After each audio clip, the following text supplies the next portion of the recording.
কুমিল্লা সিলেট মহাসড়কের কংসনগর দেবিদ্বার ও কোম্পানিগঞ্জ বাজারের তীব্র যানজটে ভোগান্তিতে পড়েছেন ঈদে ঘরমুখ মানুষ।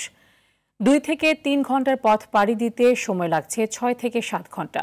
দ্রুত মহাসড়কটির বাজারের অংশে শৃঙ্খলা ফিরিয়ে জনদুর্ভোগ কমানোর দাবি জানিয়েছেন যাত্রী ও চালকরা।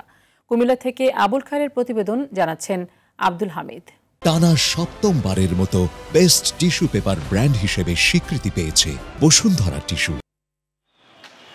কুমিল্লা সিলেট মহাসড়কের ময়নামতি ক্যান্টনমেন্ট থেকে কোম্পানিগঞ্জের দূরত্ব মাত্র 25 কিলোমিটার। যানজট না থাকলে এই পথ পাড়ি দিতে সময় লাগে সর্বোচ্চ 40 মিনিট।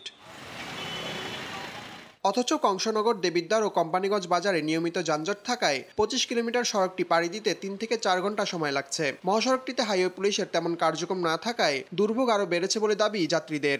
দেবিদ্বার, কোম্পানিগঞ্জ প্লাস কংসনগর, আমাদের এই 3টা পয়েন্টে ঘন্টার পর ঘন্টা জামে পড়ে থাকতে হয়। 4 ঘন্টা 5 ঘন্টা পর্যন্ত জামে পড়ে থাকতে হয়। 2 ঘন্টার জায়গায় 4 ঘন্টা 5 ঘন্টা 6 ঘন্টা লাগে। এটা কেমন ধরনের কীর্তি খেলা? কোনো ম্যানেজমেন্ট নাই, কোনো ট্রাফিক শৃঙ্খলা নাই, আইন শৃঙ্খলা নাই। সবসময় তো 1 ঘন্টা 2 ঘন্টা দামে থাকি, এটা সবসময় লাগেই থাকি। মুরাদনগর, কংসনগর এবং দেবিদ্বার পুরো রাস্তায় আমরা জ্যাম হয়ে থাকে।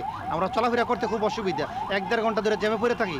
এই 3 অংশে বেশি যানজট। তার কারণ হচ্ছে এখানে অবৈধভাবে কিছু দোকানপাট এবং রাস্তা দখল করে রাখছে।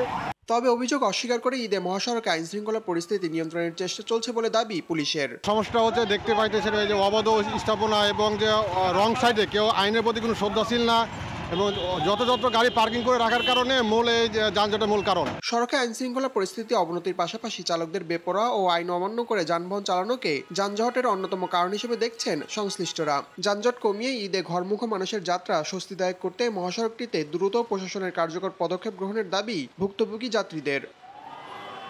আব্দুল হামিদ, RTV।